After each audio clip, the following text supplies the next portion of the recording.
ദൈവനാമം മഹത്വപ്പെടുമാറാകട്ടെ. നാം പഠിച്ചുകൊണ്ടിരിക്കുന്നത് തെസ്സലോനിക്കർക്ക് എഴുതിയ 1-ാം ലേഖനമാണ്. അതിന്റെ 3-ാമത്തെ അധ്യായത്തിന്റെ 5-ാമത്തെ വാക്യം വരെ നാം പഠിക്കുകയുണ്ടായി. ഇന്ന് 6 മുതലുള്ള ചില വാക്യങ്ങൾ നമുക്ക് വായിച്ച് ചിന്തിക്കുന്നതിന് സമയമെടുക്കാം. ഇപ്പോഴോ തിമോത്തിയോസ് നിങ്ങളുടെ അടുക്കൽ നിന്ന് വന്ന് നിങ്ങളുടെ വിശ്വാസത്തെയും സ്നേഹത്തെയും പറ്റിയും ഞങ്ങൾ നിങ്ങളെ കാണുവാൻ വാഞ്ചിക്കുന്നത് പോലെ നിങ്ങൾ ഞങ്ങളെയും കാണുവാൻ വാഞ്ചിച്ചുകൊണ്ട് ഞങ്ങളെക്കുറിച്ച് നിങ്ങൾക്ക് എപ്പോഴും നല്ല ഓർമ്മയുണ്ട് എന്നും ഞങ്ങളോട് അറിയിച്ച സദ്വർത്തമാനം അറിയിച്ച കാരണത്താൽ സഹോദരന്മാരെ, ഞങ്ങളുടെ സകല കഷ്ടത്തിലും സങ്കടത്തിലും നിങ്ങളുടെ വിശ്വാസം ഹേതുവായി ഞങ്ങൾ നിങ്ങളെക്കുറിച്ച് ആശ്വാസം പ്രാപിച്ചു. ഇവിടെ തെസ്സലോനിക്കയിലെ വിശ്വാസികൾ വലിയ കഷ്ടത്തിലൂടെ കടന്നുപോയി. അങ്ങനെ കഷ്ടത്തിലൂടെ കടന്നുപോയപ്പോൾ അവരുടെ ആത്മീയമായിട്ടുള്ള അവസ്ഥ എന്ത് എന്ന് അറിയുന്നതിന് വേണ്ടി പൗലോസ് അപ്പോസ്തലൻ തിമോത്തിയോസിനെ അങ്ങോട്ട് അയച്ചു. തിമോത്തിയോസ് അവരെ പോയി കണ്ടു. അതിനുശേഷം അവരെ കുറിച്ച് പറയുന്നത്, നിങ്ങളുടെ വിശ്വാസത്തെയും സ്നേഹത്തെയും പറ്റിയും ഉള്ള വസ്തുത തിമോത്തിയോസ് അത് നല്ല കാര്യമായി പൗലോസ് അപ്പോസ്തലനെ വന്ന് അറിയിക്കുന്നു. എന്ന് മാത്രവുമല്ല, പൗലോസ് അപ്പോസ്തലൻ ഈ തെസ്സലോനിക്കയിലെ വിശ്വാസികളെ എപ്രകാരം കാണാനായിട്ട് വാഞ്ചിക്കുന്നുവോ ആഗ്രഹിക്കുന്നുവോ അതേ നിലയിൽ ആ സഭയും പൗലോസ് അപ്പോസ്തലനെയും ഒക്കെ കൂട്ടാളികളെയും ഒക്കെ കാണുവാനായിട്ടുള്ള ആഗ്രഹം അവരുടെ ഹൃദയത്തിലുണ്ട്. അവരെക്കുറിച്ച് നല്ല ഓർമ്മയുണ്ട് എന്ന് ഒരു നല്ല വാർത്തയാണ് തിമോത്തിയോസ് തെസ്സലോനിക്ക സഭയെക്കുറിച്ച് പൗലോസിനെ വന്ന് അറിയിക്കുന്നത്. ഇവിടെ വിശ്വാസവും സ്നേഹവും എന്ന 2 വാക്ക് ഉപയോഗിച്ചിട്ടുണ്ട്. അവരുടെ വിശ്വാസവും സ്നേഹവും അതുപോലെ പ്രത്യാശയും, അങ്ങനെ 3 കാര്യത്തെക്കുറിച്ച് 1-ാമത്തെ അധ്യായത്തിൽ നാം പഠിക്കുകയുണ്ടായി. ഇവിടെ അവരുടെ വിശ്വാസത്തെയും സ്നേഹത്തെയും പറ്റി നാം പലപ്പോഴും ചിന്തിച്ചിട്ടുള്ളതായിട്ടുള്ള കാര്യമാണ്. വിശ്വാസവും സ്നേഹവും എല്ലായ്പ്പോഴും ഒരുമിച്ച് പോകുന്ന കാര്യങ്ങളാണ്. എനിക്ക് വിശ്വാസമുണ്ട് എന്ന് പറഞ്ഞിട്ട് സ്നേഹമില്ലാതിരിക്കുന്നുവെങ്കിൽ ആ വിശ്വാസം വ്യാജമായിട്ടുള്ള വിശ്വാസമാണ്. കാരണം വിശ്വാസത്തോട് ചേർന്ന് കിടക്കുന്ന ഒരു നാണയത്തിന്റെ 2 പുറങ്ങൾ പോലെ വേർപിരിക്കാൻ കഴിയാത്തതായിട്ടുള്ള കാര്യങ്ങളാണ് ഈ വിശ്വാസവും സ്നേഹവും എന്ന് പറയുന്നത്. കാരണം ഒരുവൻ ദൈവത്തെ സ്നേഹിക്കുന്നു അല്ലെങ്കിൽ സഹോദരങ്ങളെ സ്നേഹിക്കുന്നു എന്നുള്ളത് അവരുടെ വിശ്വാസത്തിന്റെ ഒരു തെളിവാണ്. അങ്ങനെ സ്നേഹിക്കാൻ സ്നേഹിക്കുന്നില്ല എങ്കിൽ അവരുടെ വിശ്വാസം വ്യാജമാണ്, കളവാണ് പറയുന്നത് എന്നൊക്കെ നമ്മൾ യോഹന്നാൻ എഴുതിയ ലേഖനത്തിൽ വായിക്കുന്നുണ്ട്. നമുക്ക് ഈ ക്രിസ്തീയ ബന്ധത്തെക്കുറിച്ച് സഭയ്ക്ക് ഉള്ളിലുള്ള സഹോദരന്മാർ തമ്മിലുള്ള ബന്ധവും അതുപോലെ തന്നെ മറ്റ് സഭകളിലുമുള്ള ദൈവമക്കളായിരിക്കുന്ന ആളുകളോടും സഭാ ശുശ്രൂഷകന്മാരോടുമുള്ള ബന്ധം എന്ന് പറയുന്നത് അതൊരു വലിയ ആത്മബന്ധമാണ് എന്നുള്ളത് നമുക്ക് കാണുവാനായിട്ട് കഴിയും. അപ്പോൾ ഇവിടെ നല്ലൊരു വാർത്തയാണ്. വളരെ ഭയത്തോടു കൂടിയാണ് പൗലോസ് അപ്പോസ്തലൻ തിമോത്തിയോസിനെ അങ്ങോട്ട് അയച്ചത്. ഞങ്ങളുടെ പ്രയത്നം വെറുതെ ആയി പോയോ, പരീക്ഷകൻ നിങ്ങളെ പരിശോധിച്ചോ, നിങ്ങൾ വിശ്വാസത്തിൽ തന്നെ നിലനിൽക്കുന്നുവോ എന്നൊക്കെയുള്ള ഒരു അവസ്ഥയാണ് അന്ന് ഉണ്ടായിരുന്നത്. കാരണം അത്രമേൽ കഠിന ശോധനയിലായിരുന്നു തെസ്സലോനിക്കയിലെ വിശ്വാസികൾ കടന്നുപോയിക്കൊണ്ടിരുന്നത് എന്നുള്ളത് നമുക്ക് കാണുവാനായിട്ട് കഴിയും. അപ്പോൾ ഇവിടെ കഠിനമായ പരിശോധനയിലൂടെ കടന്നുപോയെങ്കിൽ പോലും അവരുടെ വിശ്വാസത്തിനും സ്നേഹത്തിനും, വിശ്വാസത്തിൽ നിന്നുളവാകുന്നതായിട്ടുള്ള സ്നേഹത്തിനും ഒന്നും സംഭവിച്ചില്ല. അത് സ്ഥിരമായിരുന്നു എന്ന് നമുക്ക് കാണുവാനായിട്ട് കഴിയും. അപ്പോൾ യഥാർത്ഥത്തിൽ ഉള്ള വിശ്വാസം എന്ന് പറയുന്നത്, എന്തെങ്കിലും നമ്മളുടെ ജീവിതത്തിൽ നാം ഏത് പരീക്ഷകളിലൂടെ കടന്നുപോയാലും അങ്ങനെ നമുക്ക് ഉപേക്ഷിക്കാൻ കഴിയുന്നതായിട്ടുള്ള ഒരു വിശ്വാസമല്ല യഥാർത്ഥത്തിലുള്ള ഒരു വിശ്വാസം എന്ന് പറയുന്നത്. പലപ്പോഴും നമ്മളുടെയൊക്കെ വിശ്വാസത്തെക്കുറിച്ച് ഒന്ന് പരിശോധിച്ചാൽ വളരെ വളരെ നിസ്സാരമായ, ഇവർ കടന്നുപോയതുപോലെയുള്ള വലിയ പ്രശ്നങ്ങളൊന്നുമല്ല, മറിച്ച് നിസ്സാരമായിട്ടുള്ള കാര്യങ്ങൾ വ്യക്തികൾ തമ്മിലോ അല്ലെങ്കിൽ അവരുടെ തന്നെ ജീവിതത്തിൽ ഉണ്ടായതായിട്ടുള്ള എന്തെങ്കിലും കാര്യങ്ങളോ സംഭവങ്ങളോ ഒക്കെ അവരെ വിശ്വാസത്തിൽ നിന്ന് മാറ്റുന്നത് നമുക്ക് കാണുവാനായിട്ട് കഴിയും.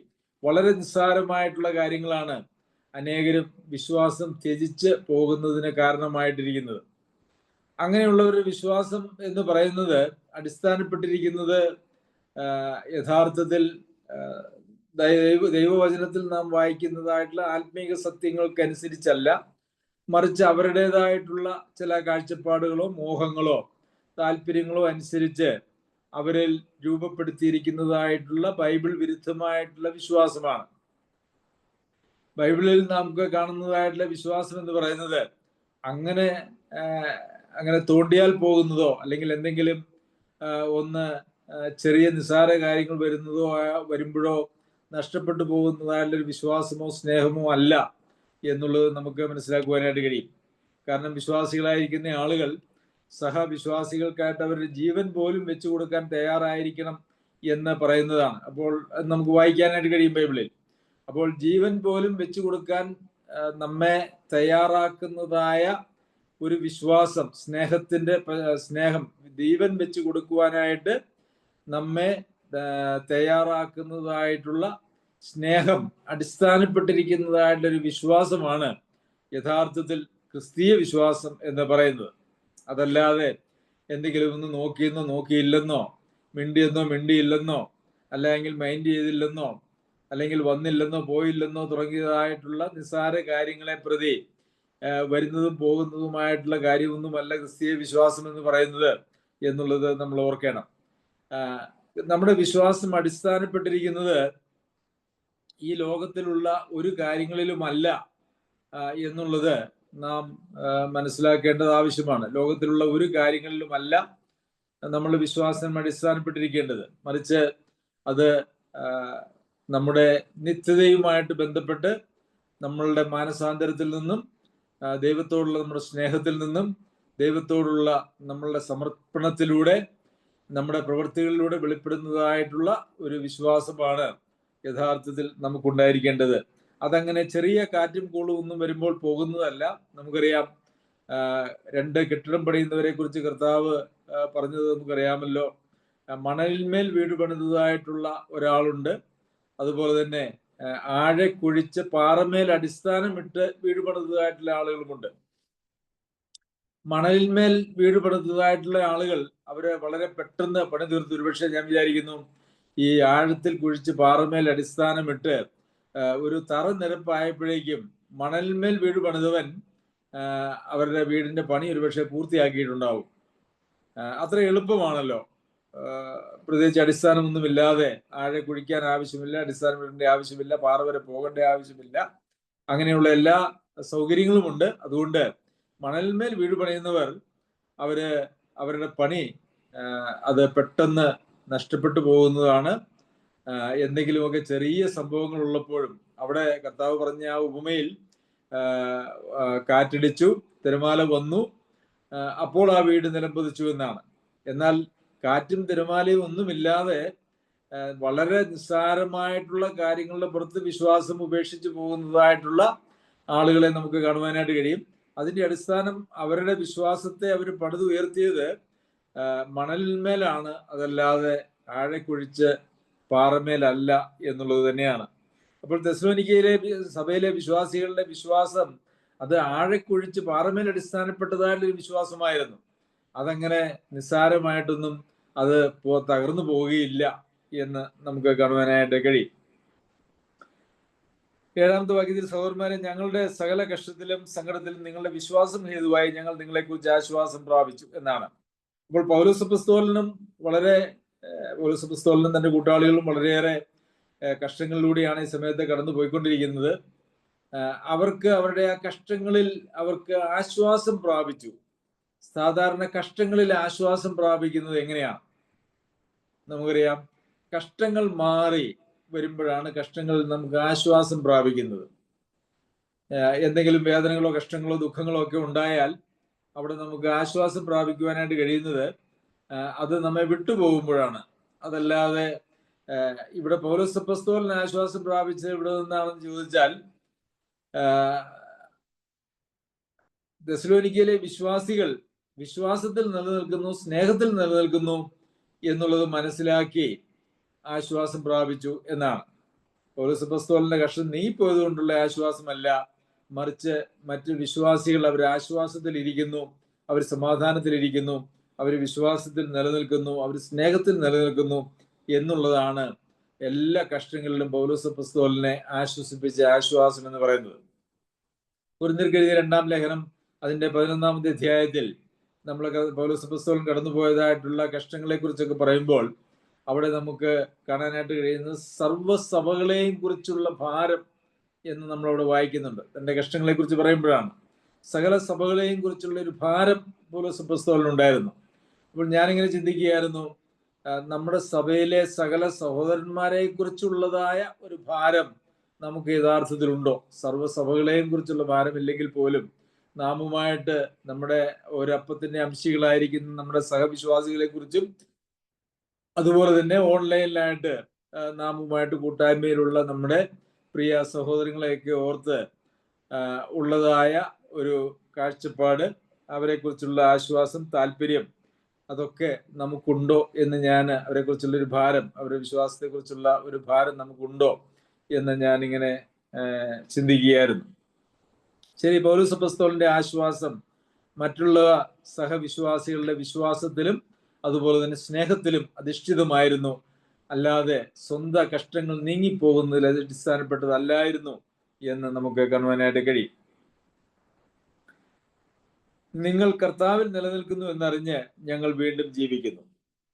എത്ര ഊഷ്മളമായ വൈകാരികമായ ഒരു പ്രസ്താവനയാണ് അത് എന്ന് നമുക്ക് ചിന്തിച്ചാൽ മനസ്സിലാക്കുവാനായിട്ട് കഴിയും. എത്ര വൈകാരികമായിട്ടുള്ള ഊഷ്മളമായ ബന്ധത്തിൽ നിന്നുളവാകുന്നതായിട്ടുള്ള പ്രസ്താവനയാണത്. ഞങ്ങൾ ജീവിക്കുന്നു കാരണം നിങ്ങൾ വിശ്വാസത്തിൽ നിലനിൽക്കുന്നു. വിശ്വാസത്തിൽ ദൈവമക്കൾ അവരുടെ കഷ്ടങ്ങളിലും അവരെ വിശ്വാസത്തിലും സ്നേഹത്തിലും നിലനിൽക്കുന്നു എന്ന് കേൾക്കുന്നതാണ് നമ്മളുടെ ജീവിതത്തിന് ആ അടിസ്ഥാനം, അല്ലെങ്കിൽ നാം സന്തോഷത്തോടെ ഇരിക്കുന്നതിന്, നാം ജീവിച്ചിരിക്കുന്നതിനൊരു അടിസ്ഥാനം അല്ലെങ്കിൽ അർത്ഥം വരുന്നത് യഥാർത്ഥത്തിൽ നമ്മുടെ സഹവിശ്വാസികൾ അവർ വിശ്വാസത്തിലും സ്നേഹത്തിലും നിലനിൽക്കുന്നു എന്നുള്ളതാണ് എന്ന് നാം മനസ്സിലാക്കണം. പൗലോസ് അപ്പോസ്തലന്റെ ജീവിതത്തിൽ എങ്ങനെയായിരുന്നു? പ്രിയമുള്ളവരെ, പലപ്പോഴും ഞാൻ സൂചിപ്പിക്കാറുണ്ടല്ലോ, നാം ജീവിക്കുന്നതിന് ഒരർത്ഥം വേണമെങ്കിൽ അത് നാം കർത്താവിനായിട്ട് ജീവിക്കുമ്പോൾ മാത്രമാണ്.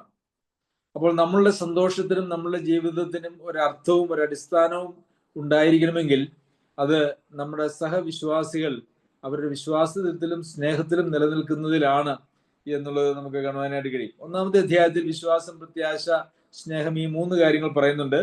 ഈ 3-ാമത്തെ അധ്യായത്തിലേക്ക് വരുമ്പോൾ വിശ്വാസത്തെക്കുറിച്ചും അതുപോലെ തന്നെ സ്നേഹത്തെക്കുറിച്ചും പറയുന്നുണ്ട്. പിന്നെ ഇപ്പോൾ നിങ്ങളുടെ വിശ്വാസം ഹേതുവായി എന്നും കർത്താവിൽ നിലനിൽക്കുന്നു എന്നറിഞ്ഞും ഞങ്ങളെ ആശ്വസിപ്പിക്കുന്നു, അല്ലെങ്കിൽ ഞങ്ങൾ വീണ്ടും ജീവിക്കുന്നു എന്ന് പറയുന്നു. കർത്താവിൽ നിലനിൽക്കുന്നു എന്ന് പറയുന്നത് വിശ്വാസത്തിന്റെ തെളിവാണ്. അതുപോലെ വിശ്വാസമുണ്ടെങ്കിൽ സ്നേഹമുണ്ട്, വിശ്വാസമുണ്ടെങ്കിൽ പ്രത്യാശയുമുണ്ട്. ഇതെല്ലാം പരസ്പരം ബന്ധിക്കപ്പെട്ടതായ കാര്യങ്ങളാണ്.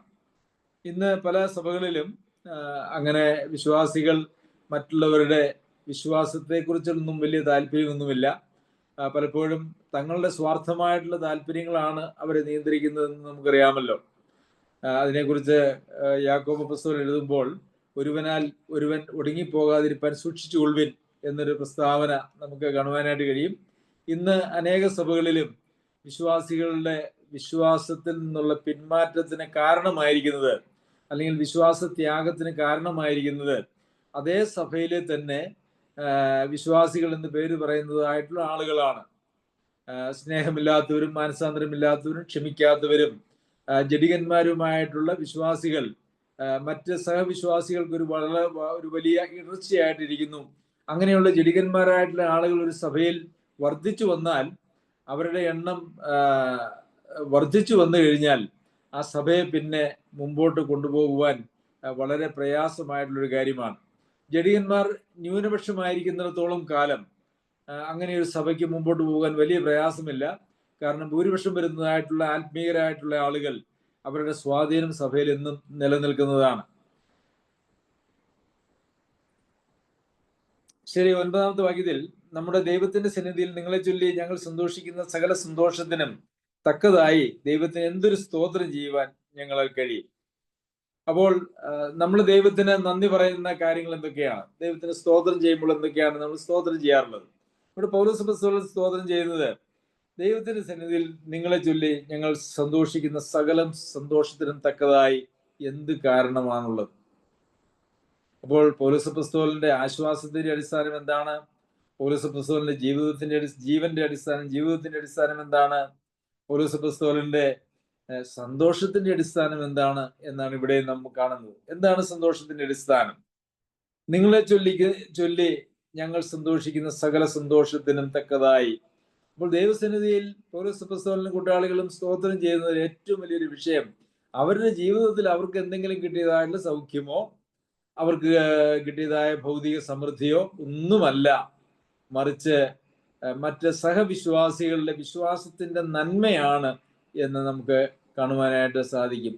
പ്രിയമുള്ളവരെ, സഹവിശ്വാസികളെ കുറിച്ചുള്ള, സഹോദരങ്ങളെ കുറിച്ചുള്ള അവരുടെ വലിയ താല്പര്യത്തെ നമുക്ക് എത്രയോ വാക്കുകളിലൂടെയാണ് പൗലോസ് അപ്പോസ്തലന്റെ ആ പേനയിൽ നിന്നും ഇവിടെ എഴുതപ്പെട്ടിരിക്കുന്നത്.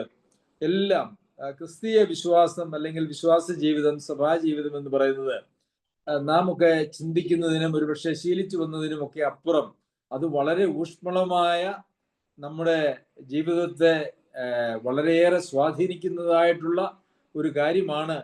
എന്നാൽ നമ്മുടെ ജീവിതത്തെ നമ്മുടെ സഭയും സഹോദരങ്ങളും ഈ നിലയിൽ സ്വാധീനിക്കുന്നുണ്ടോ എന്നുള്ളത് നാം ഓരോരുത്തരും നമ്മെക്കുറിച്ച് ചിന്തിക്കേണ്ടതും നമ്മെ പരിശോധിക്കേണ്ടതുമായിട്ടുള്ള ആവശ്യമുണ്ട്.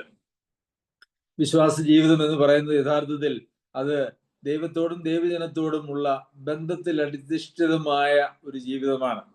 എന്നാൽ ഇന്ന് ഒറ്റയാന്മാരായിട്ടുള്ള ആളുകളെ നമുക്ക് സഭകളിൽ കാണുവാനായിട്ട് കഴിയും. അവർക്ക് ആരോടും പ്രത്യേകിച്ച് സ്നേഹമില്ല, ആരോടും വിധേയത്വമില്ല, ആർക്കും കീഴടങ്ങുകയില്ല. അവരെന്നും അങ്ങനെ ഒറ്റപ്പെട്ടു നിൽക്കുന്നതായിട്ടുള്ളൊരു സാഹചര്യം, അവരാരെയും അംഗീകരിക്കില്ല, ഉൾക്കൊള്ളുകയില്ല. അവർ നോക്കുമ്പോൾ എല്ലാവരും കുറ്റക്കാരും അവർ മാത്രം നല്ലവരെന്ന് ചിന്തിക്കുന്നതായിട്ടുള്ള ആളുകൾ ഇന്ന് അങ്ങനെയുള്ള ആളുകളാണ് പലപ്പോഴും ഇന്ന് സഭകളിൽ അധികവും. കാരണം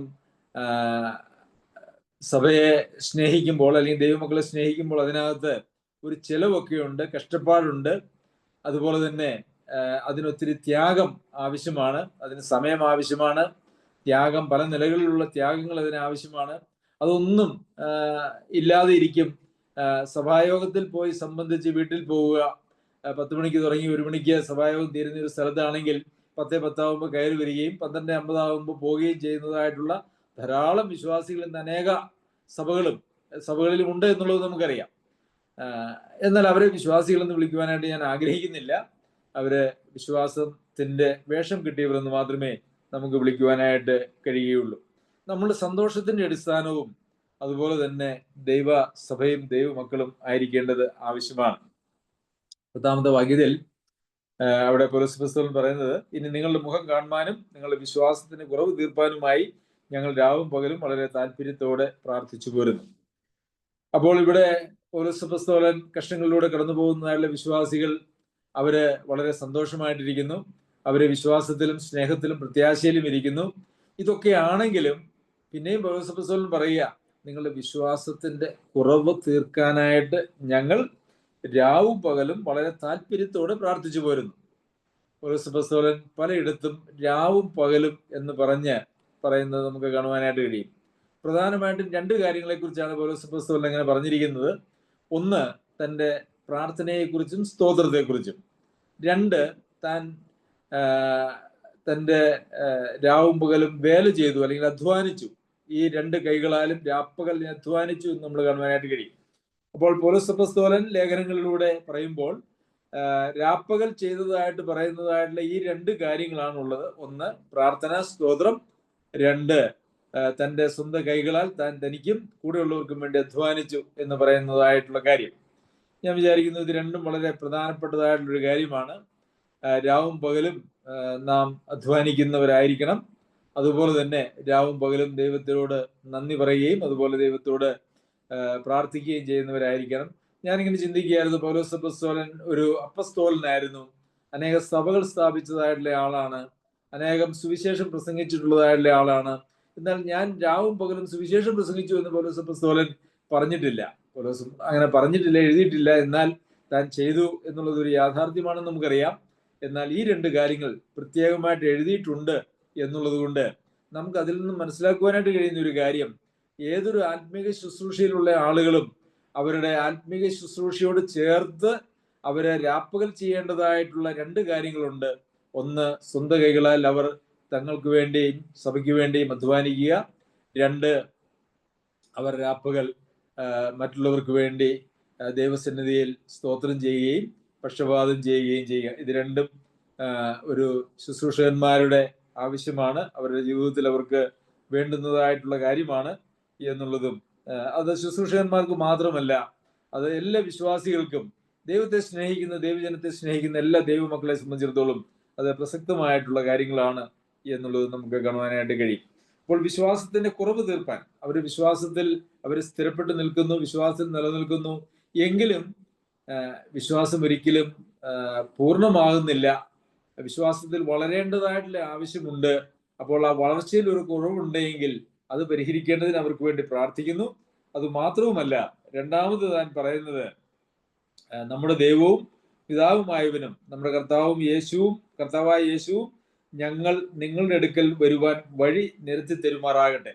കഴിഞ്ഞ അധ്യായം പഠിച്ചപ്പോൾ നാം ചിന്തിക്കുകയുണ്ടായി, അവിടെ അവരെ കാണാനായിട്ടൊക്കെ പൗലോസ് അപ്പോസ്തലൻ ആഗ്രഹിച്ചെങ്കിലും സാത്താൻ തടഞ്ഞു.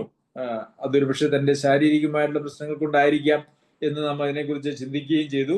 ഇവിടെ അവർക്ക് വേണ്ടി പ്രാർത്ഥിക്കുക മാത്രമല്ല, അവരെ പോയി കാണാനായിട്ടുള്ള ഒരു താല്പര്യവും ഇവിടെ പൗലോസ് അപ്പോസ്തലൻ അതിന് ദൈവം വഴിയൊരുക്കട്ടെ എന്ന് താൻ ആഗ്രഹിക്കുകയും അതിനുവേണ്ടി താൻ ഒരു പക്ഷേ പ്രാർത്ഥിക്കുകയും ചെയ്യുന്നു എന്ന് നമുക്ക് കാണാം. അപ്പോൾ മറ്റ് സഹവിശ്വാസികളെ ഉത്സാഹിപ്പിക്കുന്നതിന് നമുക്ക് പ്രാർത്ഥനയും അവർക്ക് വേണ്ടിയുള്ള സ്തോത്രവും എന്നുള്ളത് പോലെ തന്നെ അവരെ പോയി സന്ദർശിച്ച് അവരെ ദൈവസന്നിധിയിൽ ഉറപ്പിക്കുന്നതും ആവശ്യമായിട്ടുള്ളൊരു കാര്യമാണ്. എന്നാൽ അങ്ങനെ ദൈവ മക്കളെ പോയി കണ്ട് അവരെ വിശ്വാസത്തിലൊക്കെ ഉറപ്പിക്കുക എന്ന് പറയുന്നത് പലപ്പോഴും വളരെ ഭാഗികമായോ അല്ലെങ്കിൽ തീരെ നടക്കാത്തതോ ആയിട്ടുള്ളൊരു സാഹചര്യം ഇന്ന് നിലനിൽക്കുന്നുണ്ട് എന്നുള്ളത് ഒരു യാഥാർത്ഥ്യമാണ്. അതിന് പല കാരണങ്ങളുണ്ട്. ഒരുപക്ഷെ അങ്ങനെ അങ്ങോട്ടും ഇങ്ങോട്ടും പോയി വിശ്വാസത്തിൽ ഉറപ്പിക്കുക എന്നുള്ളതിനേക്കാൾ പലപ്പോഴും ആളുകൾ ഒരുമിച്ച് കൂടുമ്പോൾ അവർ സംസാരിക്കുന്നതായിട്ടുള്ള വിഷയങ്ങൾ അവരെ വിശ്വാസത്തിൽ തളർത്തുന്നതായി പോകുന്ന സാഹചര്യങ്ങളുണ്ട്. അങ്ങനെ ഞാൻ അനേക അനുഭവങ്ങൾ ഇവിടെയല്ല മറ്റ് പല സ്ഥലങ്ങളിലും അങ്ങനെ കണ്ടിട്ടുണ്ട്. പ്രത്യേകിച്ച് വിശ്വാസികൾ രണ്ടുപേർ തമ്മിൽ കൂടിയാൽ അവർക്ക് രണ്ടുപേർക്കും ഒരുപക്ഷെ ആരോടെങ്കിലും ഇഷ്ടക്കേടുണ്ടെങ്കിൽ ആ ഇഷ്ടക്കേടുള്ള ആളുകളെ കുറിച്ച് സംസാരിച്ച് അങ്ങനെ സമയം ചെലവാക്കുന്നതായിട്ടുള്ള ആളുകളുണ്ട്. അപ്പോൾ അവിടെ ഒരാൾക്കുണ്ടായിരുന്നതായിട്ടുള്ള ഒരു വെറുപ്പ് രണ്ടുപേരുടെ കൂടി പങ്കുവെച്ച് അത് ഇരട്ടിപ്പിച്ചവർ പോകുന്നതായിട്ടുള്ള സാഹചര്യമുണ്ട്. അതുപോലെ തന്നെ അങ്ങനെ ആത്മീയമായിട്ടുള്ള കാര്യങ്ങളിലൊന്നും സംസാരിക്കാൻ അവസരം നൽകാതെ ഒരു ഒരു കാഷ്വലായിട്ടുള്ള ഒരു വിസിറ്റ് പോവുക, അല്പസമയം എന്തെങ്കിലുമൊക്കെ സംസാരിക്കുക, ഒരു കാപ്പിയൊക്കെ കുടിക്കുക, പോരുക, അങ്ങനെ ഒരു കേവലം ആത്മീയമായിട്ടുള്ള കാര്യങ്ങളിലുള്ള താല്പര്യങ്ങളൊന്നും ഇല്ലാതെ വ്യക്തിപരമായിട്ടുള്ള കാര്യങ്ങളിലേക്കൊന്നും സംസാരിക്കാതെ പൊതുവായിട്ടുള്ള എന്തെങ്കിലുമൊക്കെ കാര്യങ്ങൾ സംസാരിച്ച് അവരെ സന്ദർശിച്ചു എന്ന് വരുത്തി പോകുന്നതായിട്ടുള്ള ഒരു കപടമായിട്ടുള്ള ഒരവസ്ഥയും നമുക്ക് കാണുവാനായിട്ട് സാധിക്കും. പിന്നെ അങ്ങനെ ആരും ഞങ്ങളെ കാണാൻ വന്നുകൊള്ളണമെന്നില്ല എന്ന് ചിന്തിക്കുന്നതായിട്ടുള്ള ആളുകളും ഇന്ന് ധാരാളം നമ്മുടെ ചുറ്റുപാടുമുണ്ട്, വിശ്വാസ ഗോളങ്ങളിലുണ്ട് എന്നുള്ളതും ഒരു യാഥാർത്ഥ്യമാണ്. എന്നാൽ ദൈവജനത്തിലെ പ്രമാണം എന്ന് പറയുന്നത് അങ്ങനെയല്ല. നിങ്ങൾ നാൾതോറും അന്യോന്യം പ്രബോധിപ്പിച്ചു കൊള്ളണം എന്നുള്ളതാണ്. അന്യോന്യം കാണാതെയും വിളിക്കാതെയും ഒക്കെ എങ്ങനെയാണ് പ്രബോധിപ്പിക്കുവാനായിട്ട് കഴിയുക? പ്രബോധനത്തിന് അതൊക്കെയും ആവശ്യമാണ് എന്ന് നമുക്ക് അറിയാമല്ലോ. ശരി, 12-13 വാക്യങ്ങളിൽ നമുക്ക് കാണുവാൻ ശ്രദ്ധിക്കുന്നത്, എന്നാൽ ഞങ്ങൾക്ക് നിങ്ങളോടുള്ള സ്നേഹം വർദ്ധിക്കുന്നത് പോലെ കർത്താവ് നിങ്ങൾക്ക് തമ്മിലും എല്ലാവരോടുമുള്ള സ്നേഹം വർദ്ധിപ്പിച്ച് കവിയുമാറാക്കുകയും ഇങ്ങനെ നമ്മുടെ കർത്താവായ യേശു തന്റെ സകല വിശുദ്ധന്മാരുമായി വരുന്ന പ്രത്യക്ഷതയിൽ നമ്മുടെ ദൈവവും പിതാവുമായവന്റെ മുമ്പാകെ വിശുദ്ധീകരണത്തിൽ അനിന്ദ്യരായി വെളിപ്പെടും വണ്ണം നിങ്ങളുടെ ഹൃദയങ്ങളെ സ്ഥിരപ്പെടുത്തുകയും ചെയ്യുമാറാകട്ടെ. ഇവിടെ എങ്ങനെയാണ് സകല വിശുദ്ധന്മാരുമായി കർത്താവായ യേശു ക്രിസ്തു വരുമ്പോൾ അവന്റെ പ്രത്യക്ഷതയെങ്കിൽ വിശുദ്ധീകരണത്തിൽ അനിന്ദ്യരായി നാം വെളിപ്പെടുന്നത്? എന്നുള്ള കാര്യമാണ് 12-ാമത്തെ വാക്യത്തിൽ പറയുന്നത്. എന്നാൽ ഞങ്ങൾക്ക് നിങ്ങളോടുള്ള സ്നേഹം വർദ്ധിക്കുന്നത് പോലെ. അപ്പോൾ പൗലോസ് അപ്പോസ്തലന് തെസ്സലോനിക്കയിലുള്ള വിശ്വാസികളെ സംബന്ധിച്ചുള്ള സ്നേഹം വർദ്ധിച്ചു വരുന്നുണ്ട്. അതുപോലെ കർത്താവ് നിങ്ങൾക്ക് തമ്മിലും എല്ലാവരോടുമുള്ള സ്നേഹം വർദ്ധിപ്പിച്ച് കവിയുമാറാക്കുകയും.